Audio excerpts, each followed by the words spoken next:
ভাবুন একবার, পৃথিবীর বুকে সবচেয়ে পবিত্র স্থান কাবা শরীফ, শান্তি, ইবাদত আর আল্লাহর নৈকট্যের প্রতীক সেই ঘরটি হঠাৎই যেন ভয়ে স্তব্ধ।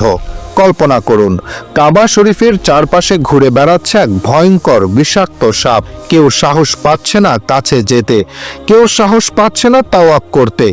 মানুষ আতঙ্কে জমে গেছে। কাবার পবিত্র চত্বর যেন মুহূর্তেই পরিণত হয়েছে মৃত্যুর আশঙ্কায় ঘেরা এক নিস্তব্ধ প্রান্তরে। এমন ভয়াবহ পরিস্থিতিতে কে ছিলেন সেই সাহসী মানুষ? কে সেই ব্যক্তি যিনি নিঃশঙ্ক চিত্তে আল্লাহর উপর ভরসা করে সামনে এগিয়ে এসেছিলেন? চলুন শুনি এক বিস্ময়কর কাহিনী। নবী ইব্রাহিম আলাইসাল্লাম এবং কাবার সঙ্গে জড়িয়ে থাকা এক রহস্যময় ঘটনার গল্প। নবী ইব্রাহিম আলাইসাল্লাম, যিনি মুসলিম, খ্রিস্টান ও ইহুদি সব ধর্মের মানুষের কাছেই সম্মানিত।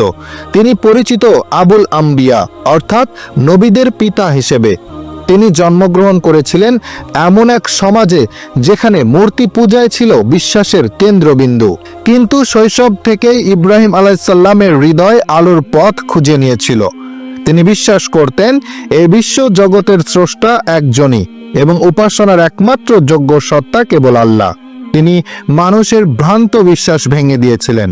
মূর্তিগুলো ভেঙে দিয়ে যুক্তি ও প্রজ্ঞার মাধ্যমে বুঝিয়েছিলেন সত্যের পথ। আল্লাহ তাআলা তার উপর অর্পণ করলেন এক মহান দায়িত্ব। পৃথিবীর কেন্দ্রস্থলে মক্কার পবিত্র ভূমিতে একটি ঘর নির্মাণের দায়িত্ব, যেখানে মানুষ একমাত্র আল্লাহরই ইবাদত করবে। নবী ইব্রাহিম আলাইসাল্লাম তার প্রিয় পুত্র ইসমাইল আলাইসাল্লামকে সঙ্গে নিয়ে শুরু করলেন সেই পবিত্র নির্মাণ কাজ। ঈমান, ধৈর্য ও ভালোবাসায় গড়ে উঠল কাবা শরীফ। নির্মাণ শেষ হলে পিতা ও পুত্র একসঙ্গে কাবার চারপাশে তাওয়াফ করলেন এবং মানুষকে আহ্বান জানালেন আল্লাহর ঘর তাওয়াফ করার জন্য। সময়ের সঙ্গে সঙ্গে আল্লাহর বান্দারা বাইতুল্লাহর দিকে ছুটে এলো। ইবাদত, তাওয়াফ আর দোয়ায় মুখর হয়ে উঠল কাবার প্রাঙ্গণ। কিন্তু হঠাৎ একদিন সেই পবিত্র পরিবেশে নেমে এলো ভয়ের ছায়া। কাবার এলাকায় দেখা দিল এক ভয়ঙ্কর বিষাক্ত সাপ। তার উপস্থিতিতেই মানুষের হৃদয়ে জন্ম নিল তীব্র আতঙ্ক। সূর্যের আলোয় তার শরীর ঝলমল করছিল। কাবার চারপাশে সে এমনভাবে অবস্থান করেছিল যেন সে নিজেই কাবার এক ভয়ঙ্কর পাহারাদার। কেউ কাবার দিকে এগিয়ে যেতে সাহস করত না। যারা চেষ্টা করত, মুহূর্তেই সাপটি তাদের উপর ঝাঁপিয়ে পড়ত। মানুষ আতঙ্কে দিশেহারা হয়ে পড়ল। সবার মনে একই প্রশ্ন ঘুরপাক খেতে লাগলো, এটা কি আল্লাহর কোনো গজব, নাকি এর পেছনে লুকিয়ে আছে কোনো অজানা রহস্য? কয়েকজন সাহসী মানুষ তলোয়ার ও বর্শা হাতে নিয়ে সাপটিকে আক্রমণ করতে এগিয়ে গেল। কিন্তু সাপটি ছিল এতটাই দ্রুত ও ভয়ঙ্কর যে কেউ তার কাছে পৌঁছানোর আগেই ভয়ে পিছিয়ে পড়ল। অল্প সময়ের মধ্যেই পুরো মক্কা অঞ্চল জুড়ে ছড়িয়ে পড়ল এক গভীর আতঙ্ক। কাবার তাওয়াফ বন্ধ হয়ে গেল। আল্লাহর ঘরের কাছে যাওয়ার সাহস আর কারো রইল না। এই ভয়াবহ মুহূর্তে একমাত্র যিনি দৃঢ় ও অবিচল ছিলেন তিনি হলেন ইব্রাহিম আলাইহিসসালাম। তিনি জানতেন এই সংকট মানুষের শক্তিতে সমাধান হওয়ার নয়, এর সমাধান একমাত্র আল্লাহর সাহায্যেই সম্ভব। ইব্রাহিম আলাইহিসসালাম একাকী কাবার সামনে দাঁড়ালেন। চোখ ভেজা, হৃদয় কাঁপা কণ্ঠে তিনি আল্লাহর দরবারে হাত তুলে দোয়া করলেন, হে আমার রব, তুমি এই ঘরকে মানব জাতির জন্য বরকতময় করেছ। তুমি নিজেই এই ঘরের রক্ষক। হে আল্লাহ, আমাদের এই ভয়াবহ বিপদ থেকে রক্ষা করো। দোয়া শেষ হতেই ঘটল এক অবর্ণনীয় ঘটনা। আকাশ ফেটে প্রবল শব্দে বজ্রপাত হলো। মুহূর্তের মধ্যেই সাপটি পাথরের মতো স্থির হয়ে গেল। তার দেহে আর কোনো নড়াচড়া রইল না, কোনো হুঙ্কারও শোনা গেল না। মানুষ ধীরে ধীরে কাছে এসে দেখল সত্যিই সাপটি পাথরে পরিণত হয়েছে। আল্লাহর কুদরত সুস্পষ্টভাবে প্রকাশিত হলো। এক মুহূর্তেই মহান আল্লাহ একটি জীবন্ত সত্তাকে নির্জীব পাথরে পরিণত করে দিলেন। মানুষ দলে দলে কেঁদে উঠল। তারা আল্লাহর মহিমা স্মরণ করল এবং অন্তর থেকে তার শুকরিয়া আদায় করল। আজও কাবা শরীফ আমাদের চোখের সামনে ঈমানের এক জীবন্ত প্রতীক হয়ে দাঁড়িয়ে আছে। আজও ইব্রাহিম আলাইহিসসালামের দোয়ার বরকতে কোটি কোটি মানুষ সেই পবিত্র ঘরের দিকে ধাবিত হচ্ছে। একদিন আল্লাহ তাআলার বিখ্যাত ওলি আবুল হামিরের জীবনে ঘটেছিল এক ভয়ঙ্কর ও বিস্ময়কর ঘটনা। আল্লাহর এই প্রিয় বান্দা ছিলেন শিকার প্রিয়। শিকারের প্রতি তার ছিল গভীর আগ্রহ ও প্রবল ঝোঁক। অভ্যাস অনুযায়ী একদিন তিনি শিকারের উদ্দেশ্যে গভীর জঙ্গলে প্রবেশ করলেন। চারদিকে চোখ বুলিয়ে শিকার খুঁজতে লাগলেন। তখন তার সমস্ত মনোযোগ শিকারের দিকে নিবদ্ধ। হঠাৎ করে একটি সাপ এসে তার সামনে উপস্থিত হলো। আকস্মিক এই ঘটনায় আবুল হামির ভীষণভাবে চমকে উঠলেন। কিন্তু বিস্ময়ের বিষয় এই, সাপটি তার সামনে দাঁড়িয়ে মানুষের মতো স্পষ্ট ও সুন্দর ভাষায় কথা বলতে শুরু করলো। সাপটি বলল, হে আবুল হামির, আমার প্রতি একটি দয়া করো, আল্লাহ তাআলা তোমার প্রতি দয়া করবেন। সাপের মুখে এমন কথা শুনে আবুল হামির হতবাক হয়ে গেলেন। মনে মনে ভাবলেন, সাপ আবার কথা বলতে শিখল কবে? ভেতরে ভেতরে তিনি আতঙ্কিত হলেও তা প্রকাশ না করে শান্ত কণ্ঠে জিজ্ঞেস করলেন, তুমি এমন কি বিপদে পড়েছ যে আমার দয়া ও সাহায্য প্রয়োজন? সাপটি করুণ স্বরে বলল, আমার এক প্রাণঘাতী শত্রু আমাকে হত্যা করার জন্য তাড়া করছে। আমাকে পেলে সে সঙ্গে সঙ্গে ধরে আমাকে হত্যা করবে। আবুল হামির আবার প্রশ্ন করলেন, তুমি কে? সাপটি উত্তর দিল, আমি মুহাম্মদ সাল্লাল্লাহু আলাইহি ওয়াসাল্লামের একজন উম্মত। এই কথা শুনে আবুল হামিরের হৃদয় গভীর মমতায় ভরে উঠল। তার অন্তর আরো কোমল হয়ে গেল। মনে মনে ভাবলেন, বিপদে পড়লে সাহায্য করাই তো আমার ধর্ম। আল্লাহর কোন সৃষ্ট প্রাণ যদি আমার দ্বারা সামান্য উপকারও পায়, তাতে ক্ষতি কোথায়? এই ভাবনার মধ্যেই তিনি পরিণামের কথা ভাবার অবকাশ পেলেন না। সাপটিকে আড়াল করার জন্য তৎক্ষণাৎ নিজের চাদরটি মাটিতে বিছিয়ে দিয়ে বললেন, এর ভেতরে ঢুকে পড়ো। সাপটি শঙ্কিত কণ্ঠে বলল, শত্রু যদি এর মধ্যে আমাকে দেখে ফেলে? তিনি দৃঢ়ভাবে উত্তর দিলেন, আমি যা বলছি তাই শোনো, নির্ভয়ে আমার চাদরের ভেতরে ঢুকে পড়ো, আমার বুকের ওপর গুটিসুটি হয়ে বসে থাকবে। সাপটি বলল, আমার খুব ভয় হচ্ছে, মনে হচ্ছে শত্রু আমাকে এখানেই দেখে ফেলবে। আবুল হামির কিছুক্ষণ ভেবে বললেন, তাহলে বলো, আমি আর কি করতে পারি? সাপটি বলল, আপনি যদি সত্যি আমার মঙ্গল চান, তবে অনুগ্রহ করে আপনার মুখখানা খুলুন, আমি সেই পথ দিয়ে প্রবেশ করে আপনার পেটের ভেতর অল্প সময়ের জন্য আত্মগোপন করব। আবুল হামিদ দীর্ঘশ্বাস ফেলে বললেন, এবার তুমি আমাকে কঠিন পরীক্ষার মুখে ফেললে। আল্লাহ ছাড়া আমি কাউকেই ভয় করি না, তবু তোমার এই প্রস্তাবে আমার হৃদয়ে অজানা শঙ্কা জাগছে। শেষ পর্যন্ত তুমি আমাকে ধ্বংস করে ফেলবে না তো? সাপটি বলল, আমি আল্লাহর সমস্ত ফেরেশতা এবং আকাশ ও সমুদ্রের সকল সৃষ্টিকে সাক্ষী রেখে শপথ করছি, আমি আপনার কোনো ক্ষতি করব না। শত্রু চলে গেলে আমি সঙ্গে সঙ্গে বেরিয়ে আসব। আবুল হামির বললেন, ঠিক আছে, কিন্তু তোমার মতো এত বড় শরীর নিয়ে তুমি আমার মুখের ভেতর দিয়ে প্রবেশ করবে কিভাবে? আর আমার পেটের ভেতরেই তুমি বাস করবে কিভাবে? সাপটি তখন শান্ত স্বরে বলল, আমি সাধারণ কোনো সাপ নই। আল্লাহর কুদরতে আমি নিজের আকার পরিবর্তন করতে পারি। আমি অতি ক্ষুদ্র হয়ে আপনার মুখ দিয়ে প্রবেশ করে আপনার পেটের ভেতরে অবস্থান করব। আপনি কিছুই টের পাবেন না, কোনো কষ্টও অনুভব করবেন না। আবুল হামির গভীর চিন্তায় পড়লেন, একটি সাপ কথা বলছে, আবার নিজের আকারও বদলাতে পারে। এটা নিশ্চয়ই সাধারণ কোনো প্রাণী নয়। তার মনে হলো এ হয়তো কোনো জিন।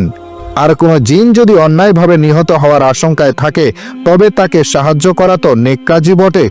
এই ভাবনা থেকেই তিনি বললেন, ঠিক আছে, তাই হোক। এই বলে তিনি মুখ খুলে দিলেন। সাপটি ধীরে ধীরে তার মুখের ভেতর প্রবেশ করে পেটের মধ্যে চলে গেল। এরপর আবুল হামির সেখান থেকে সরে গিয়ে একটু দূরে দাঁড়ালেন। অল্প সময়ের মধ্যেই একজন লোক হাতে তরবারি নিয়ে দৌড়ে এসে থমকে দাঁড়ালো। আবুল হামিরকে দেখে সে জিজ্ঞেস করলো, আপনি কি কোনো সাপকে এদিকে যেতে দেখেছেন? আবুল হামির শান্তভাবে উত্তর দিলেন, না, আমি তো কোনো সাপ দেখিনি। তিনি মিথ্যা বলেননি, কারণ যে স্থানে দাঁড়িয়ে তিনি লোকটির সঙ্গে কথা বলছিলেন সেখানে সত্যিই কোনো সাপ দেখা যায়নি। সাপটি যেখানে তার শরীরের ভেতরে প্রবেশ করেছিল সেখান থেকে তিনি আগেই সরে এসেছিলেন, যাতে তার কথাটি সত্যের পরিপন্থী না হয়। সাপের কোনো সন্ধান না পেয়ে লোকটি চলে গেল। আবুল হামির নিজের জায়গায় দাঁড়িয়ে নীরবে ভাবতে লাগলেন। কিছুক্ষণ পর তার পেটের ভেতর থেকে সাপটি বলল, জনাব, একবার দেখুন তো তাকে আর দেখা যাচ্ছে কিনা। আবুল হামির বললেন, না, আর দেখা যাচ্ছে না, মনে হয় সে অনেক দূরে চলে গেছে। সাপটি বলল, সে সত্যি অনেক দূরে চলে গেছে। আবুল হামির বললেন, হ্যাঁ সত্যি, সে এখন আর আমার দৃষ্টিসীমার মধ্যেও নেই। তুমি সম্পূর্ণ নিরাপদ। তাই আর দেরি না করে দ্রুত বেরিয়ে চলে আসো। কিন্তু বেরিয়ে আসার কথা শুনে সাপটি যে উত্তর দিল তা শুনে আবুল হামিরের চোখ বিস্ফোরিত হয়ে উঠল, তার অন্তরাত্মা কেঁপে উঠল। মনে মনে তিনি ভাবলেন, উপকারের প্রতিদান কি তবে এই? সাপটি বলল, হ্যাঁ আবুল হামির, এবার আমি তোমার সামনে দুটি প্রস্তাব রাখব, এর মধ্যে থেকে তোমাকে একটি বেছে নিতে হবে। আবুল হামির বললেন, কি প্রস্তাব? সাপটি বলল, আমি দেহের দুটি স্থানে আঘাত করতে পছন্দ করি, একটি কলিজা, অন্যটি হৃৎপিণ্ড। এখন তুমি বলো কোনটি তোমার পছন্দ? আবুল হামির বিস্ময়ে বললেন, এ কি কথা বলছো তুমি? সাপটি বলল, আমি যা বলেছি তা একেবারেই সত্যি। তুমি চাইলে তোমার কলিজা টুকরো টুকরো করে দিতে পারি, অথবা তোমার হৃৎপিণ্ড চূর্ণ করে দিতে পারি। তবে এটুকু নিশ্চিত, যে পথই বেছে নাও না কেন তোমার প্রাণ রক্ষা হবে না। আবুল হামির ব্যথিত কণ্ঠে বললেন, এ কি তোমার মুখের কথা? এ কি তোমার শপথ? এটাই কি উপকারের ফল? একটু আগে তুমি দীর্ঘ সময় চরম কষ্টে ছিলে বলেই তো আমি তোমাকে আশ্রয় দিয়েছিলাম। উপকারের প্রতিদান কি এমনই হয়? এমন কথা বলতে তোমার কি বিন্দু মাত্র লজ্জা হলো না? সাপটি শান্ত কণ্ঠে বলল, আবুল হামির, তোমার মতো উপকারী মানুষ আমি পৃথিবীতে আর দেখিনি। তুমি হয়তো আমাকে চিনতে পারোনি। আমি বনি আদমের চিরশত্রু শয়তান। তুমি কেন আমার সঙ্গে এত ভালো ব্যবহার করলে তা আজও আমার বোধগম্য নয়। আবুল হামির তখন গভীর দৃষ্টিতে তাকিয়ে বললেন, ও তুমি তাহলে শয়তান? আচ্ছা, একটি কথা জানতে চাই, তুমি কি আগে থেকে আমাকে হত্যা করার পরিকল্পনা করেছ? শয়তান উত্তর দিল, হ্যাঁ। আবুল হামিদ শান্ত স্বরে বললেন, বেশ, যখন তোমার এমনই ইচ্ছা তখন আমাকে অন্তত ওই পাহাড় পর্যন্ত যাওয়ার সুযোগ দাও, যেন মৃত্যুর পর আমার দেহ গড়িয়ে লোকালয়ে পড়ে আর মানুষ জানাজা পড়ে আমাকে দাফন করতে পারে। শয়তান সাপটি বলল, ঠিক আছে চলো, তবে মনে রেখো তোমার মৃত্যু নিশ্চিত। পৃথিবীর কোনো শক্তি তোমাকে আমার হাত থেকে রক্ষা করতে পারবে না। জীবনের সব আশা ত্যাগ করে কাঁপতে থাকা দেহে আবুল হামির পাহাড়ের দিকে এগিয়ে চললেন। সেখানে পৌঁছে তিনি গভীর মনোযোগ ও একাগ্র চিত্তে একটি দোয়া পাঠ করলেন। দোয়া শেষ হতেই হঠাৎ এক অপূর্ব সুদর্শন ব্যক্তি সেখানে আবির্ভূত হলেন। তার দেহ থেকে সুবাস ছড়াচ্ছিল আর পরিধেয় ছিল অতিশয় মার্জিত। তিনি আবুল হামিরকে সালাম দিয়ে স্নিগ্ধ কণ্ঠে জিজ্ঞাসা করলেন, আপনাকে এত উদ্বিগ্ন দেখাচ্ছে কেন? আবুল হামির দীর্ঘশ্বাস ফেলে বললেন, এক দুশমন আমাকে গভীর কষ্ট দিচ্ছে, এই কারণেই আমার হৃদয় ভারাক্রান্ত। লোকটি আবার প্রশ্ন করল, আপনার সেই দুশমন এখন কোথায়? আবুল হামির বললেন, আমার পেটের ভেতর। লোকটি বিস্ময়ে চোখ বড় করে বলল, পেটের ভেতর দুশমন? আবুল হামির উত্তর দিলেন, হ্যাঁ, সেখান থেকেই সে আমাকে হত্যা করার ষড়যন্ত্র করেছে। আমি তার উপকার করেছিলাম, আর সেই উপকারের প্রতিদান দিতে সে বিশ্বাসঘাতকতার পথ বেছে নিয়েছে। লোকটি দৃঢ় কণ্ঠে বলল, তাহলে সে বিশ্বাসঘাতক ও প্রতিশ্রুতি ভঙ্গকারী। সে আপনার সঙ্গে অন্যায় করেছে এবং গুরুতর পাপে লিপ্ত হয়েছে। তার শাস্তি সে অবশ্যই ভোগ করবে। আপনি এক কাজ করুন, মেহরবানি করে মুখটা একটু হা করুন। আবুল হামির মুখ খুলে দিলেন। সঙ্গে সঙ্গে লোকটি জয়তুন পাতার মতো একটি পাতা তার মুখে দিয়ে বললেন, এটা চিবিয়ে গিলে ফেলুন। আবুল হামির নির্দেশ পালন করলেন। সঙ্গে সঙ্গে তার পেটে পাক খেতে শুরু হলো এবং সাপটি খণ্ড বিখণ্ড হয়ে বেরিয়ে এলো। ফলে তার অন্তরে যে ভয়ভীতি ছিল তা একেবারে দূরীভূত হয়ে গেল। এবার আবুল হামির লোকটিকে সম্বোধন করে বললেন, ভাই, আপনার পরিচয় কি? আমার এই বিপদের সময় আপনি কোথা থেকে এলেন? আপনার ওসিলায় আল্লাহ পাক আমাকে খুবই অনুগ্রহ করেছেন, সীমাহীন পেরেশানি থেকে মুক্তি দিয়েছেন। দয়া করে বলুন আপনি কে? লোকটি মুচকি হেসে বললেন, আপনি কি সত্যি আমাকে চিনতে পারেননি? আবুল হামির বললেন, না ভাই, খোদার কসম, সত্যি আপনাকে চিনতে পারিনি। লোকটি বললেন, আমার নাম মারুফ, আমি চতুর্থ আসমানের ফেরেশতা। আপনি যখন চরম বিপদে নিপতিত হয়ে আকাশের দিকে তাকিয়ে মহান আল্লাহর দরবারে কাতর স্বরে প্রার্থনা করেছিলেন, তখন 7 আসমানের সকল ফেরেশতা আপনার জন্য আল্লাহর কাছে সাহায্যের আবেদন করেছিল। তখন আল্লাহ পাক বলেছিলেন, আমার বরত্বের মহত্বের কসম, আমার বান্দা আবুল হামিরের উপর জুলুম করা হয়েছে, সবই আমি দেখেছি, আমি অবশ্যই তাকে সাহায্য করব।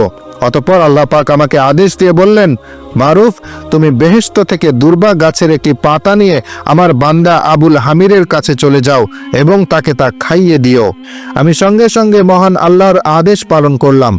এরপর কি ঘটেছিল তা তো আপনি নিজ চোখেই দেখেছেন। ফেরেশতার কথা শেষ হলে আবুল হামির এত মহান অনুগ্রহের জন্য পরম করুণাময় আল্লাহর দরবারে গভীর কৃতজ্ঞতা ও শুকরিয়া আদায় করলেন। তারপর বিনীতভাবে ফেরেশতাকে বললেন, আমাকে একটু নসিহত করুন। ফেরেশতা বললেন, সর্বদা মানুষের সঙ্গে সুন্দর আচরণ করবেন, কখনোই মন্দ ব্যবহারে পথভ্রষ্টদের সান্নিধ্যে যাবেন না। মনে রাখবেন, নেককার ও পরহেজগার মানুষের কারণেই বহু অজানা বিপদ থেকে আল্লাহ মানুষকে রক্ষা করেন। যিনি নেককার ও পরহেজগার, তার সম্মান ও মর্যাদা অনেক সময় মানুষের চোখে ধরা না পড়লেও মহান আল্লাহ তা যথাযথভাবে প্রমাণ করেন। সুবহানাল্লাহ। প্রিয় বন্ধুরা, এই ছিল আমাদের আজকের ঘটনাটি যদি আপনাদের ভালো লেগে থাকে তবে আশা করি চ্যানেলটি সাবস্ক্রাইব করবেন এবং ভিডিওতে একটি লাইক দিয়ে ইসলাম প্রচারে আমাদের সহযোগিতা করবেন। মহান আল্লাহ তাআলা আমাদের সবাইকে পরিপূর্ণ ঈমানদার ও খাঁটি মুসলমান হিসেবে কবুল করুন। আমিন।